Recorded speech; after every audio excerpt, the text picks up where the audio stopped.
Hey Thor, I had one of your videos come up recently where you were suggesting to avoid using SMS messages for 2FA. Yes. Why is SMS so much more vulnerable as a 2FA type? And what would you recommend using instead where possible? The reason why SMS is so much more so much more dangerous is because of spear attacks. So like if I'm going to target one specific person, I can do a clone of their SMS and potentially receive their code. We've actually seen a whole bunch of different accounts online, especially streamers, lose their accounts because of this, because of SMS spoofing to be able to get their codes. What you really should be using is using software-defined two-factor or hardware-defined two-factor. Hardware-defined two-factor is best. That's what you want, YubiKey, things like that. But software-defined two-factor is also fine. What you don't want to use, generally, is email-based multi-factor. And the reason why you don't want to do email-based is if someone breaks into your email account, they got you. The other one you really don't want to use is SMS because that can be done remotely. And if they spoof that card, you're donezo. And that happens too. Apple ID is using SMS for 2FA. I just don't get it. Yeah, a lot of banks do it too. I would much rather receive software-defined two-factor or hardware-defined two-factor for that. That's like way, way better. Is Google Auth codes okay? Yeah, Google Auth is great.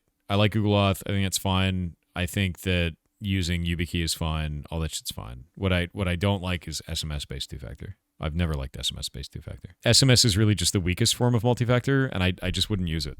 If you have the opportunity to use nothing or SMS, I would use SMS. But if you have the opportunity to use SMS or software-defined or SMS or hardware-defined, use software or hardware-defined two-factor. It's basically like the category of like hardware-defined two-factor, then software, then SMS, right? Use Authy wherever you can. Good.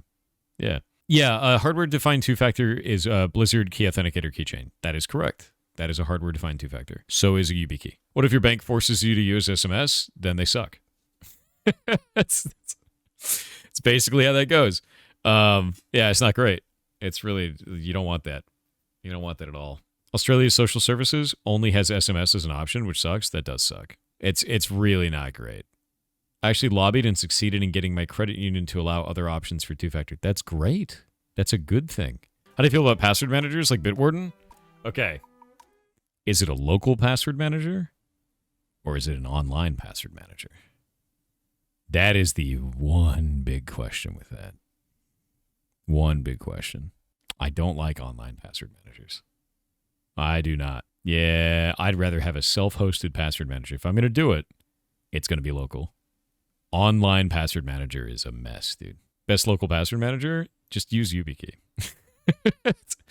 Just use two-factor YubiKey and just have like simple to remember passwords. Long password, simple to remember. Easy peasy. When you're breaking passwords, when you're cracking passwords, what you're really doing is you're trying to do, let's say that this is the user base, right? Let's say that a password is only a lowercase letter. That's A to Z. That's 26 total characters per slot. Let's say it's 5 characters long. So you've got 5 characters long, 26 times 26 times 26 times 26, right? That's the total number of total like things in this. So you do 26 to the power of 26, so times 26 times 26 times 26 times 26. Total combinations, 11 million. So you can do like a whole bunch of different passwords that way. But let's say you add in this, and that's another 26 added to this. So now it's 52 per slot, right? And then let's say that you add 0 through 9. That's another 10 added to this. So now you're adding that on top of it. So now you've got 62 per slot.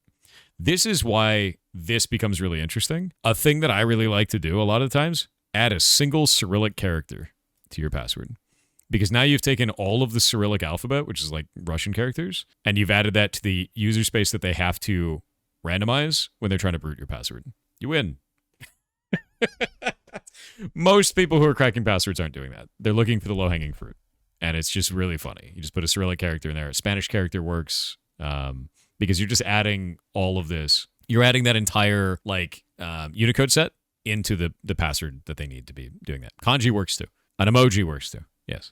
Japanese kanji works 100%. I'll give you a really good example of this. Everybody watch chat on Twitch. Somebody drop a bunch of Cyrillic characters in chat. Did you see that for just a moment? When people drop a whole bunch of Cyrillic characters in chat, every once in a while, Twitch, the whole screen will disappear for a moment. English only chat, please. No, I'm asking them to do it, Matt. I'm asking them to do this. So chat will disappear for a moment. The reason why is Twitch chat is loading the Unicode section onto all of our clients for just a moment, and it makes chat disappear for a moment. That interesting?